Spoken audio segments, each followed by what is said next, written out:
Good morning. We're here to give an update on COVID-19 in Oregon, and I'm joined by Patrick Allen, Director of the Oregon Health Authority, Dr. Dean Seidlinger, our state epidemiologist, Dr. Renee Edwards, Chief Medical Officer for Oregon Health Sciences University, and Dr. Bill Messer, Assistant Professor of Infectious Diseases at OHSU School of Medicine. I invited these public health and medical experts here today to give an update on where we stand in our fight against COVID-19 and what lies ahead with the recent discovery of a newly identified mutation of the virus right here in Oregon. But first, I wanted to take a moment to address President Biden's audacious announcement last night that all Americans will be eligible for a vaccine starting on May 1st. We are all hopeful we can safely be reunited with our family and friends for small gatherings by the 4th of July. And as your governor, I will do everything I can to make it happen. Our plan in Oregon has always been to align our vaccination timelines with available federal supplies. As weekly shipment allocations increase, we will reassess those timelines. If the doses are there, I have every intention of utilizing all available state and federal resources to match the president's timeline for universal eligibility. Director Allen will address Oregon's capacity for vaccine distribution in more detail. But let me be very, very clear. While our timelines will accelerate with available supplies, my commitment to equity in our vaccine distribution will not change. We will continue to prioritize our most vulnerable Oregonians, including seniors, people with underlying health conditions, and our frontline workers, so that they can be at the front of the line. It's truly remarkable to think about what is possible today when we remember where we were on this day 1 year ago. Today marks 1 year since I extended the spring break period for Oregon schools just days before we shut them down completely. I remember the great uncertainty we faced with this virus at that time. 1 year later, we've certainly learned a lot.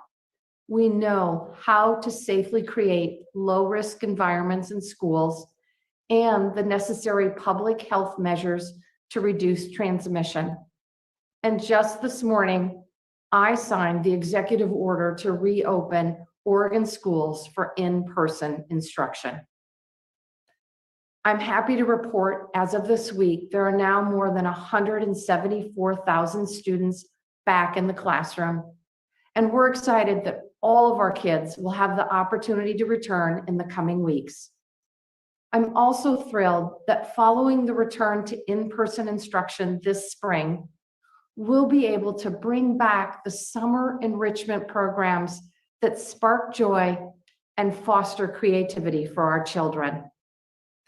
And we'll do so more equitably than in years past, ensuring that families from historically underserved communities have access to summer programs and making sure the programs offered are culturally relevant. The $250 million package I announced with Speaker Kotek and President Courtney earlier this week significantly expands summer learning and childcare opportunities for our families that have been hit hard by the impacts of COVID-19. After the hardship Oregon's kids have endured throughout the pandemic, it's a step forward to offer this time and space to encourage healing, additional learning, and have a little fun this summer. This investment will be complemented by the resources from the $1.9 trillion American Rescue Plan that Congress passed and the President signed yesterday. I'm incredibly grateful to the Oregon Congressional Delegation for all of their work to get this package over the finish line. It will provide much needed relief to Oregon families, help small businesses get back on their feet, allow renters and homeowners to stay in their homes, and accelerate our timelines to crush this virus. We're also making progress on the vaccine front. We're now 47% through Oregonians who are over 65 and over half of seniors over the age of 75, in addition to being largely complete with our educator workforce. With 3 safe and effective vaccines now available and more supplies coming in from the federal government, we are getting an average of 24,000 shots in the arms of Oregonians each day. That's truly amazing, and I'm so encouraged to see so many Oregonians who are eager to get the vaccine when it's available to them. Along the way, Oregon continues to shine in how our communities are coming together to beat this pandemic. For example, in Malheur County, the Klamath Health Network and Valley Family Healthcare have transformed a used ambulance into a mobile unit to reach remote Oregonians for both testing and vaccinations. Mosaic Medical, serving Central Oregon, is using the remaining vaccine doses allocated to their staff to go on-site and immunize Oregonians at the region's largest shelter for unhoused people. One Community Health has been literally going door to door to share information, arrange transportation to vaccine sites, and coordinate social services for tribal communities along the Columbia River. This is incredibly creative work, and I'm so proud of the work our communities are doing and going the extra mile to help one another out. We must also continue to make smart choices around the public health measures we know work. Because while we know vaccine supplies are ramping up, enabling us to reach more of you more quickly, we are most definitely not out of the woods just yet. I wanted to close by talking about a significant challenge on the horizon: the discovery of a new COVID-19 mutation believed to have occurred spontaneously here in Oregon. This is the latest sign that this virus is capable of evolving. It's certainly alarming and an important reminder that even in this semi-vaccinated chapter of the pandemic we find ourselves in, where grandparents may be safer, kids are going back to school, and we're all feeling a bit more hopeful, we must still keep our guard up. Let's use this moment to keep making smart choices and venture slowly out onto the ice. We have come so far, with counties across the state entering lower risk levels and reopening businesses and schools. We don't want this to be a moment where the ice cracks below us. So keep wearing your mask, continue to physically distance, no large gatherings just yet, and get the vaccine, any one of the 3, when it's made available to you. We just need to hold on a little bit longer. And with that, I will turn it over to Director Allen to give a vaccine update, and then over to the doctors to share more on the mutation and what it means for all of us. Over to you, Director Allen. Thank you, Governor Brown. Again, I'm Patrick Allen, Director of the Oregon Health Authority, and today I'm joined by Dr. Dean Seidlinger, our State Health Officer. This morning, I'll update you on vaccinations in Oregon and tell you about a new group of people who will now be eligible to get vaccinated on March 29th. Dr. Seidlinger will share the findings from our latest COVID-19 model and what the forecast looks like in coming weeks as we continue to ramp up vaccinations and monitor the spread of new COVID-19 variants. But first, I want to echo Governor Brown's comments about President Biden's speech last night and his direction to states to open vaccine eligibility to all adults by May 1st. We appreciate the administration's commitment to delivering enough vaccine to meet the president's goal. Oregon is ready. Oregon's vaccinators have the capacity to double our current average number of doses administered per day, which is about 24,000 today. Oregon is on track with our current eligibility timelines, which we set based on our current allocations. We've been clear we want to advance our timelines, and we can move them up if we receive enough doses from the federal government. However, We need to know when more vaccine vials will actually arrive in Oregon, as promised, before we can tell a frontline worker or anyone else that we're adjusting our timelines. We know the previous administration made major announcements that they weren't able to fulfill. While this administration has met its commitments so far, we don't have any specific information about when any additional doses will arrive. Until we get more clarity, we need to keep our current timelines in place. We can't disappoint people who eagerly want a vaccine. We need to see the increased doses in the federal ordering system. Right now, no one in the federal government has given us hard numbers on what we can expect and when. We don't yet have more doses we can order.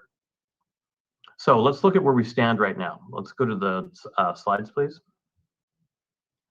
Based on today's numbers, Oregon vaccinators have administered 1,269,595 first and second doses.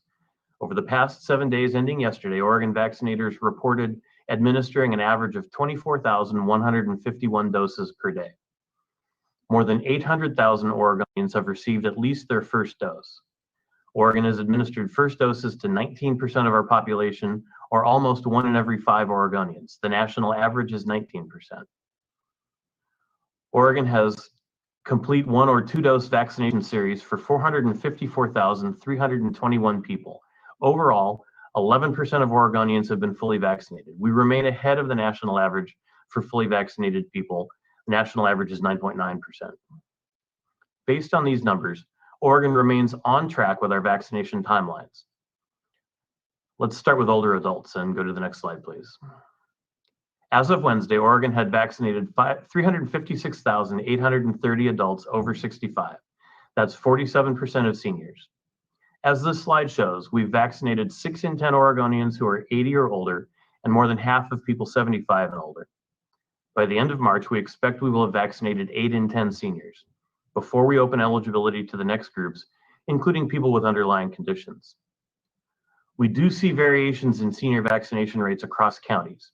At present, more than 80% of 75-year-olds and above have been vaccinated in Deschutes County, for example. However, other counties are lagging. This week, we're providing one-time catch-up doses for 7 counties. The extra dose amounts will go to Clatsop County, 700 doses, Columbia County, 1,100 doses, Coos County, 1,400 doses, Curry and Grant counties, 500 doses each, Jackson County, 2,040 doses, and Josephine County, 3,080 doses. In addition, as the governor mentioned, Oregon is essentially finished vaccinating educators. According to a survey data gathered by the Oregon Department of Education, 87% of school districts reported that 100% of their staff had been given an opportunity to get immunized against COVID-19. And another 5% said that 90% of their staff had been offered a vaccination. Will there be a teacher or childcare worker who hasn't been given an opportunity to get vaccinated? Yes, but those cases should be the exception. Now let's look at our allocations going forward. Let's go to slide 3, please. Currently, Oregon is receiving 126,530 first doses per week from the federal government. That allocation includes 56,160 doses of the Pfizer vaccine and 40,800 doses of the Moderna vaccine. There is no news on when consistent allocations of the Johnson & Johnson vaccine will begin, though we did receive notice we are receiving 4,800 doses for shipment next week. The federal government is also shipping 31,470 doses directly to retail pharmacies and 4,000 doses to federally qualified health centers. Based on what we projected prior to the president's speech last night, by the end of March, we expect our weekly supply of first doses to increase to more than 200,000 doses per week. Our currently projected allocations put Oregon on track to administer first doses to more than 1 million people by March 29th, or about 77% of all currently eligible people, from healthcare workers to first responders, to nursing home residents, teachers, childcare workers, and all eligible seniors. As a result, on March 29th, we will open vaccinations to people 45 and older who have underlying health conditions, along with migrant and seasonal farm workers, wildland firefighters, seafood and agricultural workers, and other groups. I also want to announce one eligibility change. All pregnant women 16 and older will become vaccine eligible starting March 29th. Since most women who are pregnant are younger than 45, we wanted to make sure every pregnant woman who had the opportunity to get vaccinated when we open eligibility to people with underlying conditions. This week, we'll also expand our pilot program that enables federally qualified health centers to vaccinate all of their patients 16 or older. Let's go to slide 4, please. Starting the week of March 15th, we'll increase our dose allocations to FQHCs by 4,500 doses and add 4 new centers: Mosaic Medical and Mosaic Medical's Madras Clinic, Northwest Human Services in Polk County, Klamath Health Partnership, and CHC of Benton and Lynn counties to the program. The FQHC pilot is one way we're addressing the disparate impact of the pandemic and current disparities in vaccination rates. For example, Yakima Valley Farm Workers Clinic sites in Marion and Umatilla counties serve a population that is over 95% Latino and Latina in communities that have seen some of the highest coronavirus transmission rates in the state. FQHC allocations help us target vaccinations for Oregonians that have been hardest hit by COVID-19. As this slide shows, on February 19th, the Oregon FQHC average test positivity rate was 12%. The highest FQHC test positivity rate was 19% statewide in December. Currently, Oregon distributes 3,700 doses per week to 7 FQHCs, operating at 20 different sites. This allocation is in addition to the 4,000 doses per week that specific FQHCs receive through the federal program. By the end of this week, FQHCs will have received a total of 21,000 doses through the state and federal allocation programs. This pilot FQHC expanded eligibility program is vitally important because FQHCs serve as a trusted source of care in the community, especially for migrant and seasonal farm workers, other agricultural workers, and food processing workers. While the pilot sites can offer vaccines without restrictions, we have asked our FQHC partners to focus on older adults during March. FQHCs also offer flexible and innovative ways to distribute vaccines to people who may have mobility limitations, transportation barriers, or who are otherwise unable to get to a mass vaccination clinic to get a shot. At least 9 centers report willingness to provide large throughput vaccination efforts offsite. 7 centers can provide mobile clinic services, and 2 centers have plans for home visits. And you heard several stories that the governor shared about specific activities at FQHCs around the state. Now, here's a brief update on our collaboration with All for Oregon partnership that's operating the mass vaccination clinic at the Oregon Convention Center. Starting with a pilot last week, we've implemented a new system to make it faster and easier for seniors in the Portland metro area to schedule an appointment at the Oregon Convention Center. OHA pulls a list from people in the Portland metro area who've registered using the Get Vaccinated Oregon tool. We then send an email or text to those individuals to alert them that they will be receiving an email from All for Oregon with an invitation to book their appointment at the convention center. As a result, seniors don't have to compete to get an appointment by logging onto a website at a certain day or time. Instead, seniors will receive an email with a personalized link that lets them schedule a date and time convenient for them.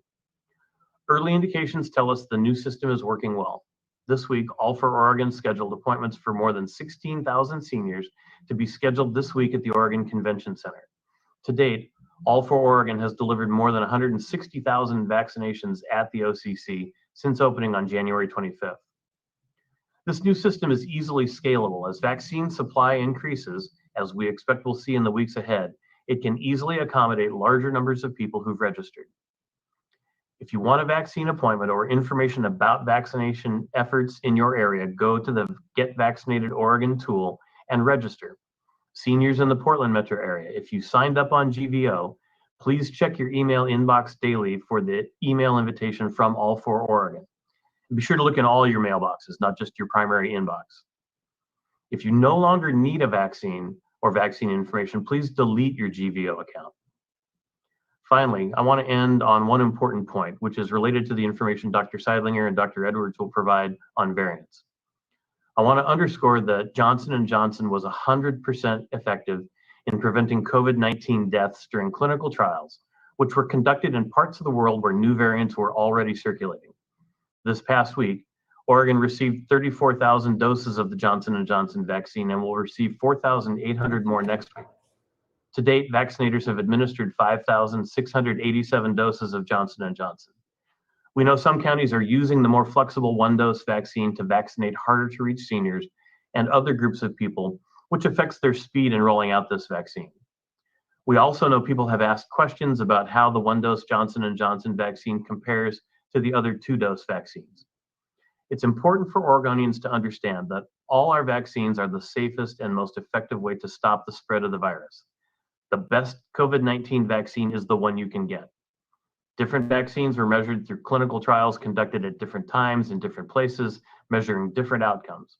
All our vaccines are proved to be safe and reduce your risks from COVID-19. Oregon is deploying the Johnson & Johnson vaccine in all settings to provide people and communities in all parts of the state.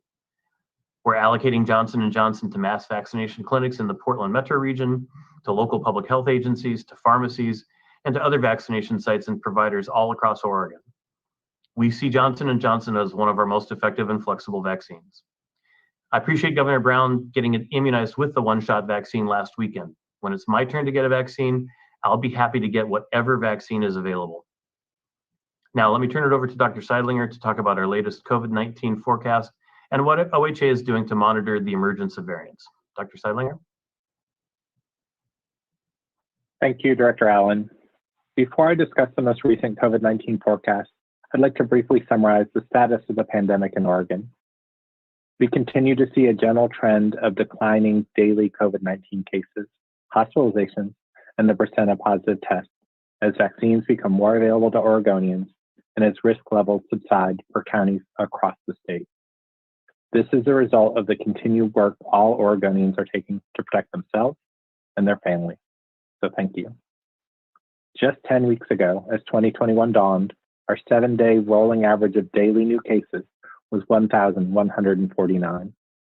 As of yesterday, the 7-day rolling average was 295, a 74% decline. In our most recent weekly report for the week of March 1st through the 7th, OHA reported 1,729 cases, a 35% decrease from the previous week. To date, there have been 159,037 reported cases of COVID-19 in Oregon. COVID-19 hospitalizations are also trending dramatically lower. On January 2nd, OHA reported 466 virus-stricken patients in our hospital.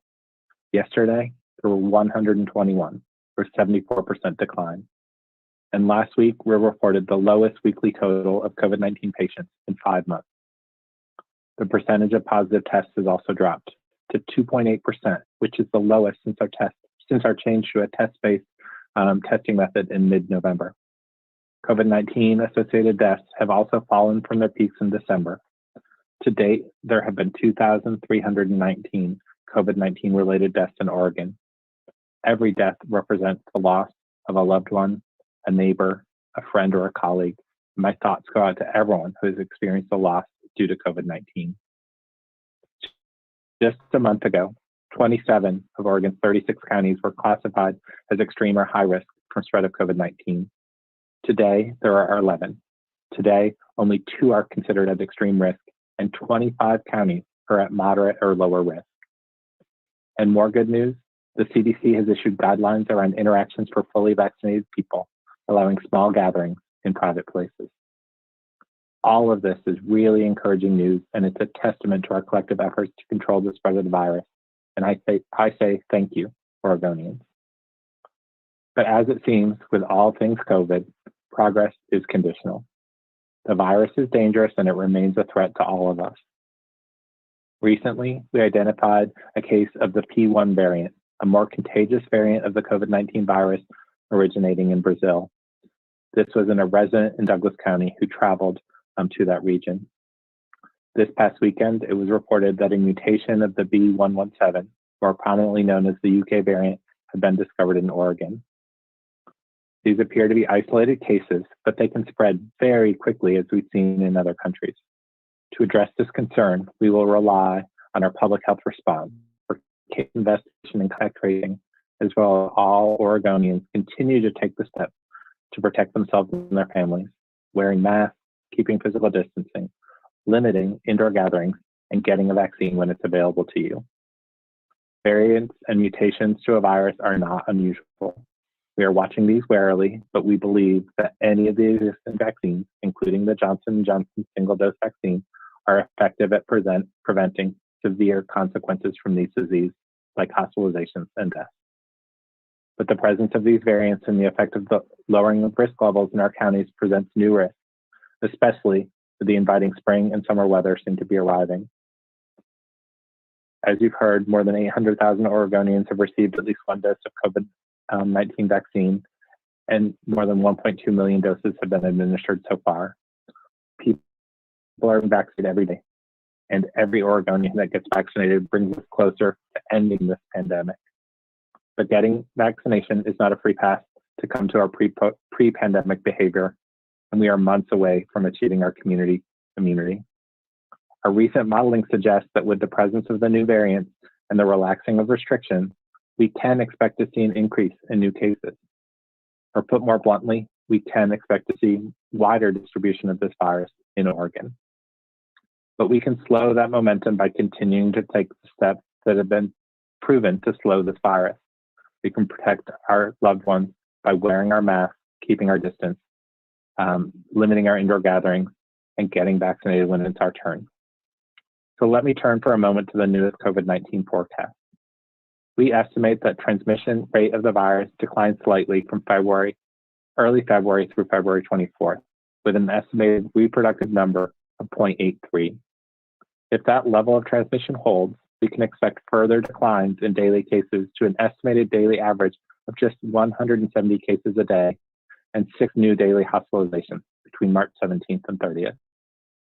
However, if the more contagious variants take hold, or if we relax our vigilance and transmission increases by 30%, we'd see a reproductive number of 1.1, and daily cases would be at 265 with 10 more daily hospitalizations.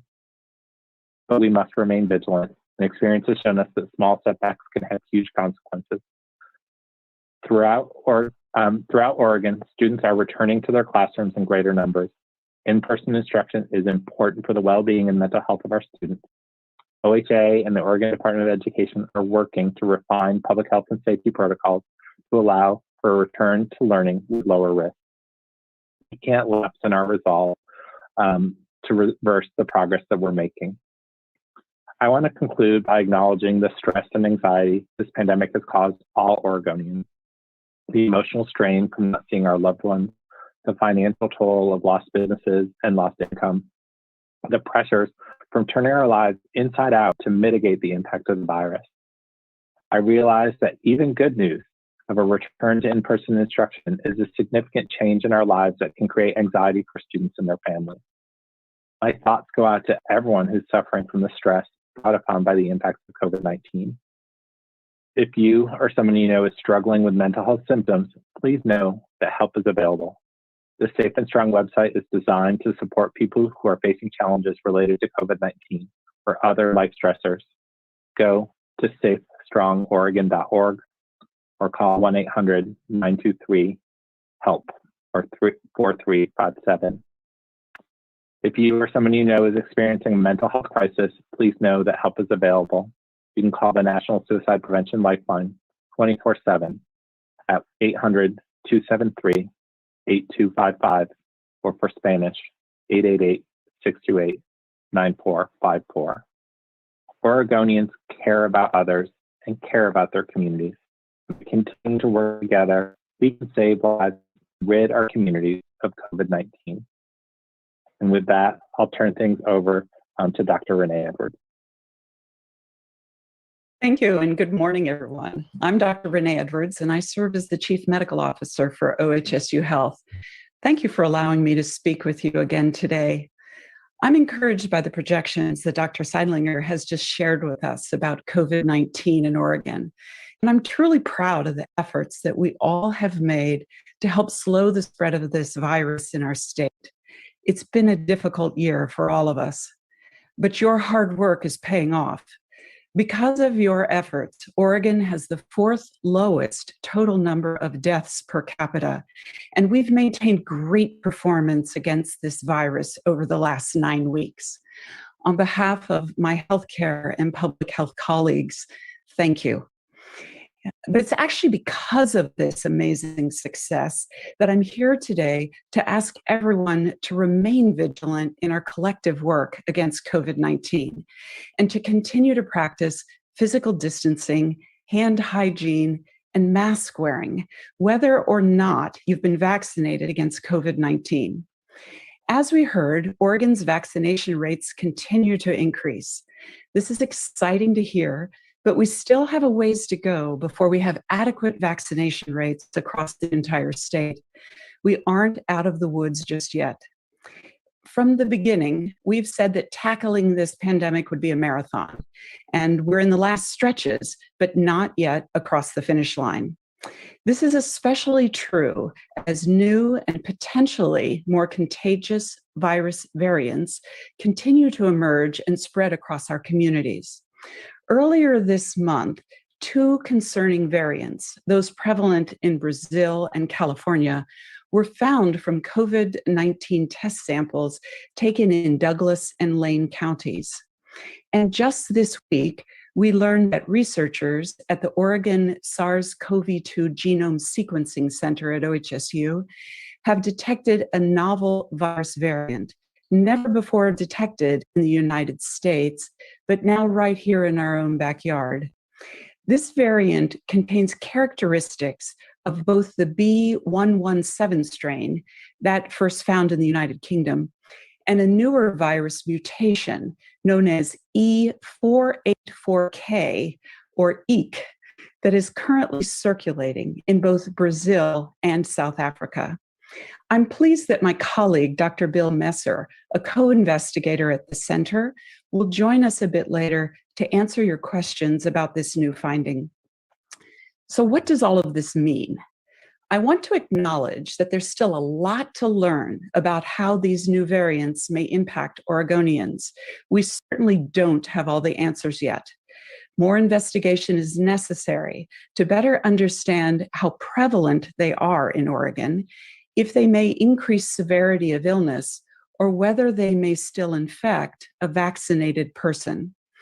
However, B117 has been shown to be a highly contagious variant, and E484K is thought to be a key mutation in other variants of concern, which is why we must remain vigilant, as we do not want these variants to take hold in Oregon.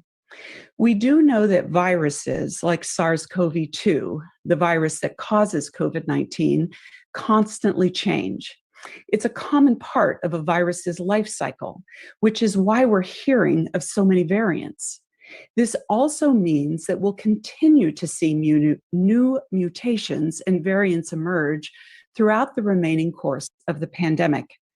But I want to reassure you that not all virus mutations are troublesome. While some may become more persistent or contagious, others may not affect disease severity at all, or how fast they spread, so you may not even hear of them. But this is why it's important that we use sophisticated scientific processes and technologies to identify, monitor, and report any signs of new virus variants that may result in Oregon or across the globe. Understanding how the virus is evolving will aid in information to you, to our public health response, and to our vaccination efforts. Some good news to share. We are encouraged that currently available COVID-19 vaccines do appear to be effective in preventing severe illness and death in these virus variants of concern, including those currently present here in Oregon, which is all the more reason why we must push ahead in our vaccination efforts.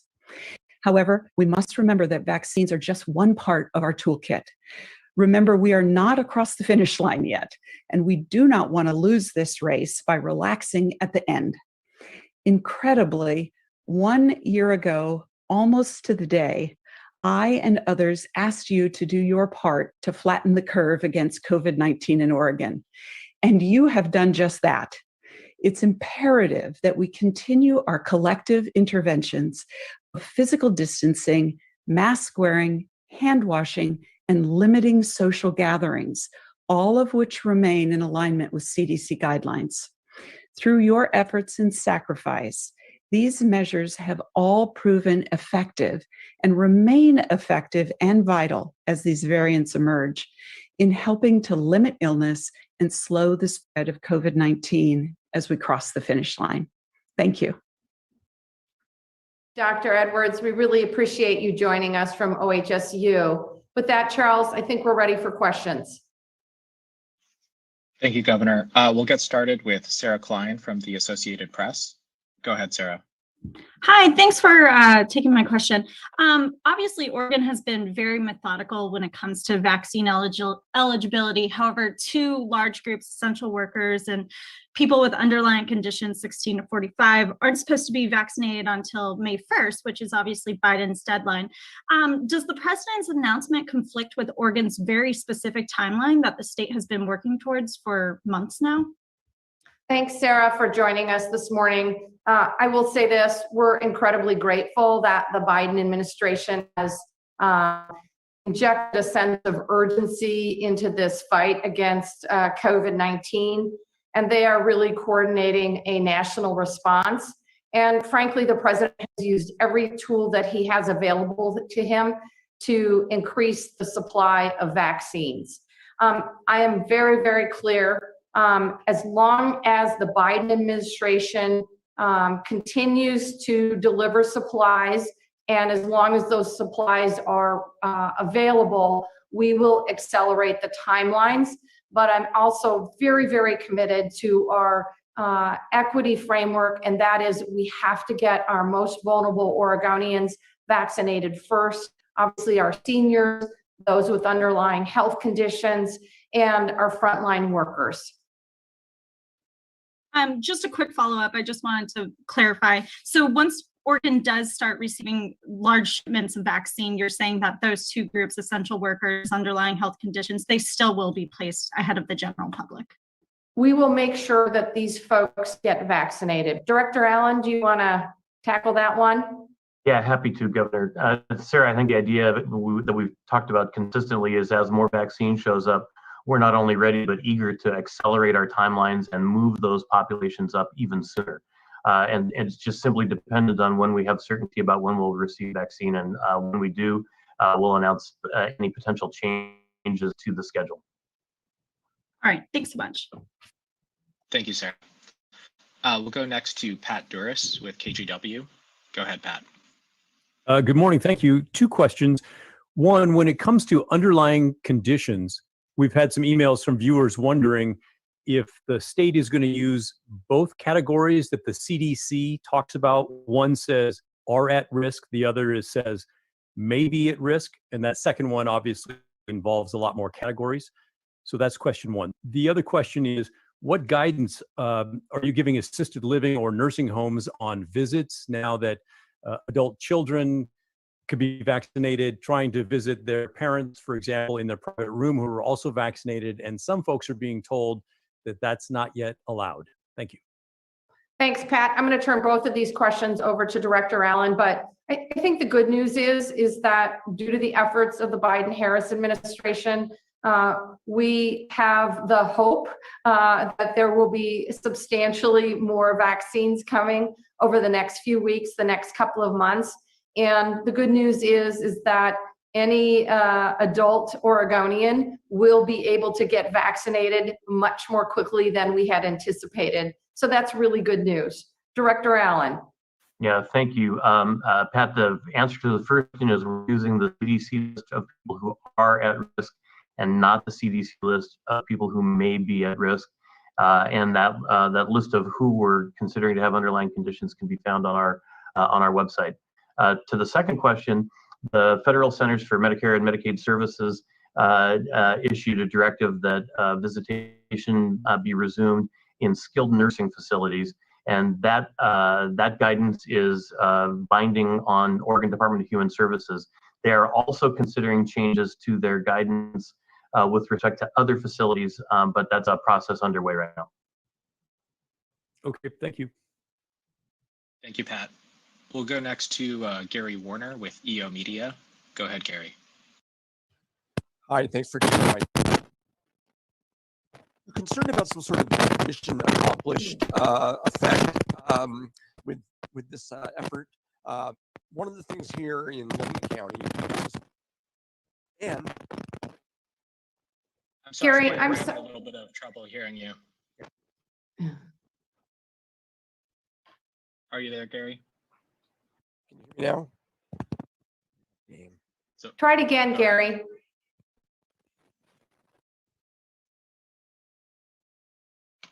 here, Gary, we'll come back to you for the next question. Let's go then to Lisa Balick with Coin. Good morning. Two questions, one for the governor, one for Director Allen. Governor, you want elementary students back in the building, in the classrooms by the end of the month. How likely is it you'll, though, grant school districts like Portland a waiver from that if they can't reach an agreement with their teachers union? Thanks, Lisa. Look, I am very excited to see the thousands of kids that are headed back to either in-person or hybrid learning over the next few weeks. We have at this point over 170,000 kids back in the classroom. This is really good news because we all know that in-person learning is a much more effective educational strategy. And we also know, frankly, that our kids have been suffering as a result of the pandemic. So not only is it critically important for kids to get back into the classroom for the educational supports that it provides, but also the social, emotional contact with peers. A lot of these kids, it's an opportunity to get 2 square meals a day. And for some kids, unfortunately, the classroom is a really safe place. That's fortunate in the classroom is safe. It's unfortunate that their homes are not.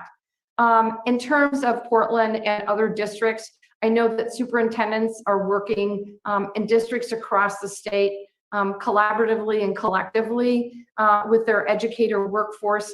I really appreciate everybody coming to the table. I know that a number of the teacher associations signed on to the letter saying, we welcome return to the classroom. And so I'm confident that you will see all of Oregon's districts return in the timeframes I've set out.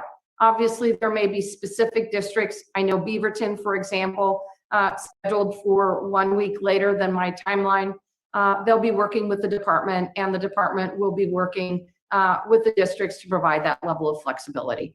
But I'm confident we're going to make it happen. Question for Director Allen, excuse me. Based on the COVID outbreak that we're seeing at Camas High School, high school students, why not allow all teens 16 plus to get that Pfizer vaccine now? I actually think I might turn that one over to Dr. Seidlinger. I think, first, those who are 16 and up, they are eligible for vaccine. And if they have underlying conditions or otherwise qualify for a vaccine, we should get it. I don't think that vaccinating a subset of high school students right now will significantly impact spread in schools. What impacts spread in schools is opening schools when rates are lower, as they are in Oregon, and having strong health and safety metrics in place to prevent the spread of COVID-19 in schools. So while this is an unfortunate experience that we're seeing in our neighbors to the north, it is fairly limited to see these kind of outbreaks in schools. We do hope that as we move into the fall, we'll have vaccine available for more adolescents, and that'll be an additional tool we have to lower the risk in schools, as we have here in Oregon, with health safety guidance in place and school teachers and other educators being vaccinated early so that they can return to school with lower risk and get kids back in front of teachers.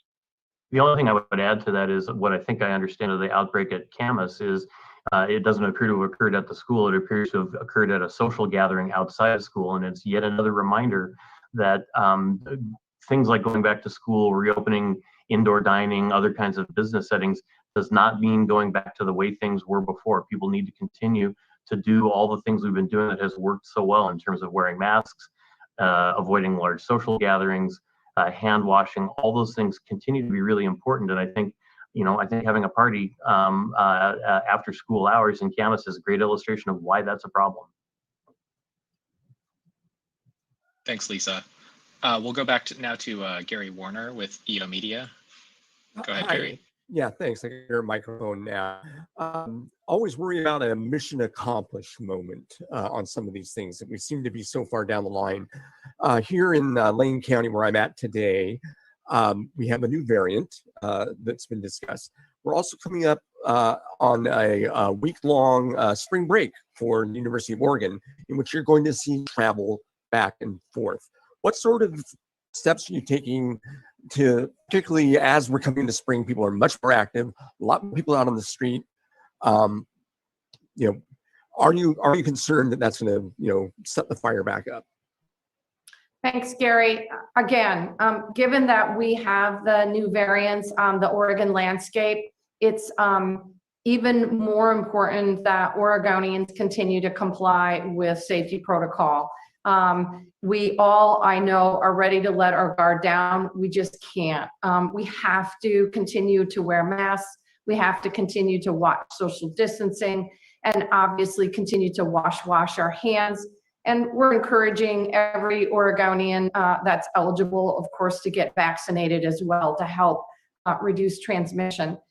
In terms of spring break, I do recall a spring break in 2020 where folks flocked to the beaches and there were parties at our, I won't pick on the University of Oregon, but there were certainly parties on university campuses across the state.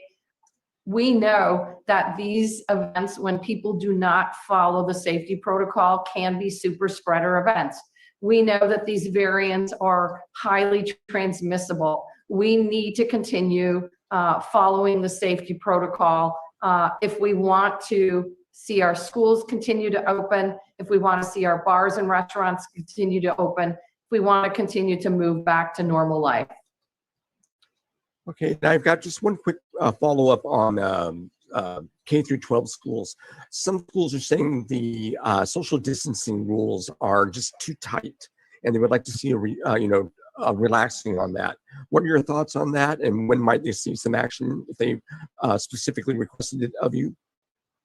Dr. Seidlinger, do you want to tackle that issue in terms of safety protocol in our elementary and secondary schools?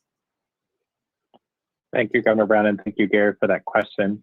I think as part of the governor's directive on Friday, in addition to having more students back in in-person instruction, directed us at the Oregon Health Authority and Oregon Department of Education to review our health and safety protocols, looking at physical distancing, looking at cohort sizes, looking at entry screening, and other public health metrics are certainly on the scale. The CDC right now requires physical distancing for those communities that have higher spread of 100 per 100,000 over the previous 2 weeks or higher.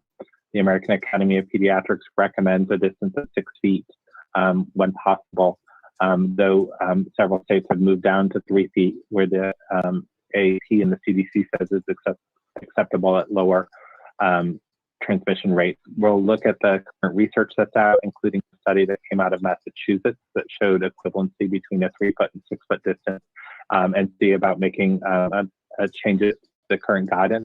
But we may phase in these changes over time to lower the risk and ensure that we're bringing students back to school and not seeing spread, so that we can move towards a time when, particularly in the fall, school will look much more like it did in 2019, but we may need to ease into it and add different safety metrics in place to get there.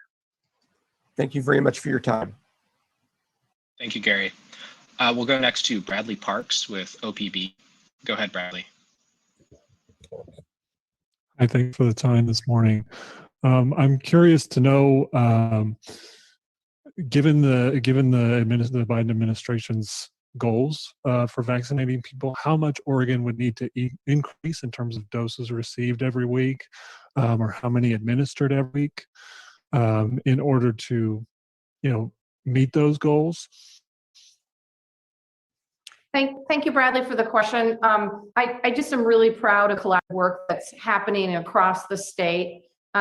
We've got our local partners, local public health. We've got our hospital and health systems, folks in the metropolitan area, all working hard to make sure that we are expanding capacity and getting as many vaccines into arms as possible. We're frankly running about in the neighborhood of 20 to 25,000 per day vaccinations.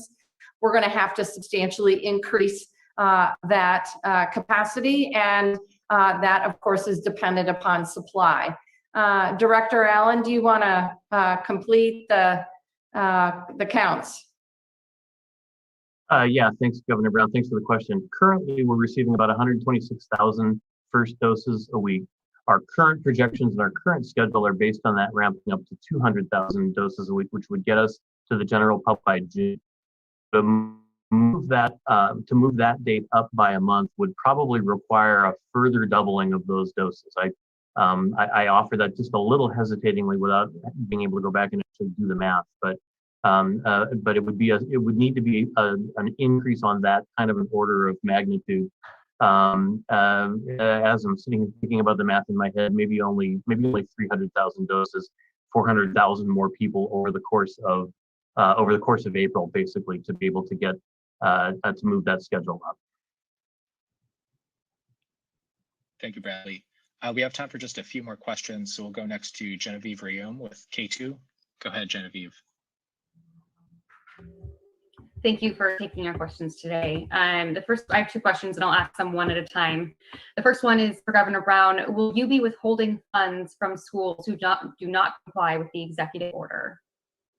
Look, my executive order that I signed this morning has the same authority, has the force of law as all the other executive orders I've signed. And the department does have the ability to enforce that order. I am confident that it will be not necessary. I know that our educators, our bus drivers, our lunchroom personnel are as excited to see the kids back in the classroom in communities around the state, as excited as the kids are to be back in the classroom. So I know the department will work with districts that need flexibility regarding the timelines, but I'm confident we're going to get our schools back into in-person instruction very quickly here. Okay, and my follow-up actually ties into that, but several school districts have told me that they believe they'll be able to keep their current hybrid timeline, even if it doesn't match your deadline. Are you going to be updating the executive order with an exception clause, and if so, when? I believe the executive order sets forth all of the frameworks, what's permitted and what is not permitted, and both hybrid and in-person instruction are permitted. And then parents have the ability to choose comprehensive distance learning if they feel that that is what is safest for their kids. Sorry, I think maybe I was confusing with the question, but for the districts whose timelines to return to hybrid learning are not by March 20, or what your deadline was, you mentioned Beaverton School District as an example. Are you going to be providing more exceptions for certain school districts? Not within the order itself. The department has the ability to work with these school districts to make sure that they are getting their students back into the classroom as safely as possible, as quickly as possible. Okay, thank you. Thanks, Genevieve. We have time for just a couple more questions, so we'll go next to Julia Silverman with Portland Monthly. Go ahead, Julia. Thanks so much for taking my question. I have two, and I'll be quick. Number one, I'm wondering if essential workers includes grocery store employees and restaurant servers. And number two, piggyback on the schools question, is the state going to be providing any sort of direction about what kind of instruction is provided? For example, we've heard some school districts say it will be, solely study halls or enrichment as opposed to academics. Thank you so much. Thanks, Julia. In terms of essential workers, our frontline workers, I want to say thank you. We have folks that have been working in our grocery stores, working in restaurants throughout this entire pandemic. Honestly, frankly, to keep our society going, and I really appreciate both their courage and their sacrifice. We are absolutely committed to including these workers in the frontline worker category. With the accelerated timelines that the Biden administration announced last night, we expect to be able to move those timelines up, but we want to make sure that these critically important workers get their vaccines. And then your second question again, please, Julia. Yes, thank you. It was about whether you have expectations for the kind of instruction that schools will be providing when buildings reopen. Some districts have indicated that there will be a focus on academic classes, and some are telling us that it will be study halls, for example, or enrichment like, gym or music, also important. Julia, as you know, this is really up to the local districts, but I am absolutely committed to making sure that our students, regardless of whether they live in a rural community or an urban community, get the educational support, the academic support that they need. It is going to look different in different schools across the state. And we want to make sure that our kids have the educational opportunities they need to move to the next academic level.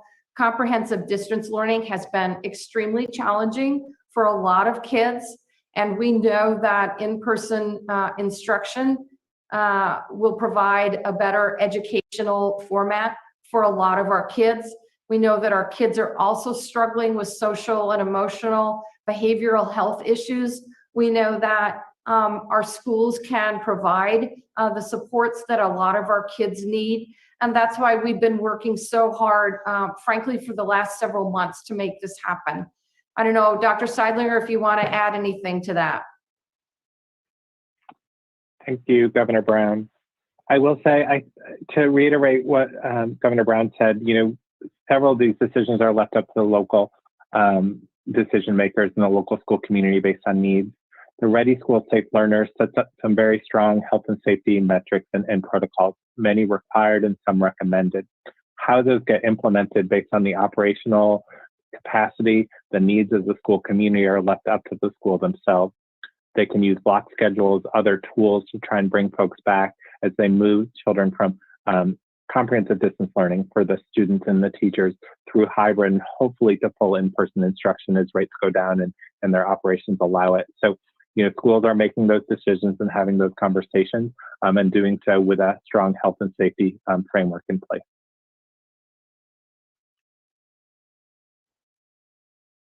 Thank you, Julia. Charles, And, Charles, I know we've had a request to hear from Dr. Messer. If he could take a moment and just briefly share with Oregonians the work they have been doing at Oregon Health Sciences University, and there may be a question.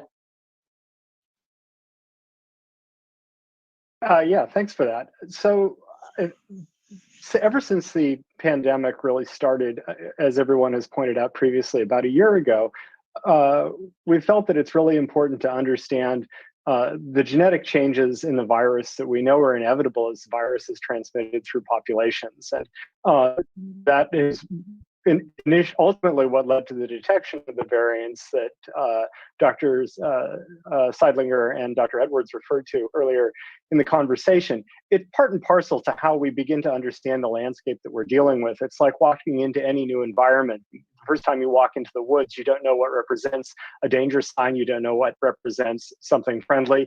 And until you spend time in that environment, you really don't know how to interpret all of the signals you get.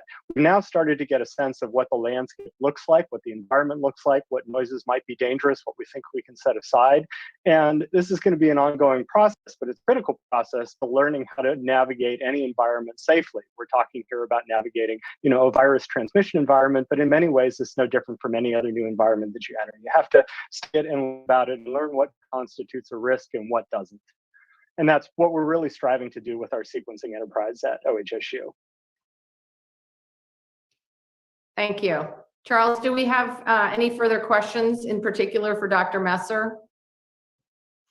Yes, we had one question that came in writing, Governor, from K2. It asks, Dr. Messer, can you speak for a moment just about the variant activity that we're seeing in the States, and what concerns do you have about the mutations you've seen so far? Well, to echo what I just talked about a second ago, and what Dr. Edwards mentioned earlier, the concerns are some of the similarities between the new variant that we saw emerge in the UK background spontaneously here in Oregon and some of the other variants that have been associated with higher transmission risks in South Africa and Brazil. We don't really understand exactly what the implications are for this variant because it hasn't been well described anywhere in the world yet. But because it shares a marker, we think it's something we need to keep an eye on. overwhelmingly, the same precautions that we've used to control every other variant that's moved through the state will still work for this variant: mask wearing, physical distancing, the things that people have mentioned elsewhere in this broadcast. And I would say that until we really know what these variants mean, whether or not they become present, or whether we succeed in stamping them out by implementing measures and contact tracing and controlling outbreaks, maybe we'll never actually find out because that's happened. But even so, continuing to look for and uncover as quickly as we can the emergence of these new variants allows us to better understand the transmission landscape and the risks that are posed in the landscape that we're looking at. Thank you, Dr. Messer. We really appreciate your critical work at OHSU. Thank you, Dr. Renee Edwards, as well, for joining us today. Thanks to Dr. Seidlinger and Director Allen for your hard work. And with that, just want to encourage everyone to continue to follow your safety protocol, wash your hands, watch your physical distance, wear your mask, get a vaccine if you're eligible for one. And please stay safe out there. I know that together we can crush COVID.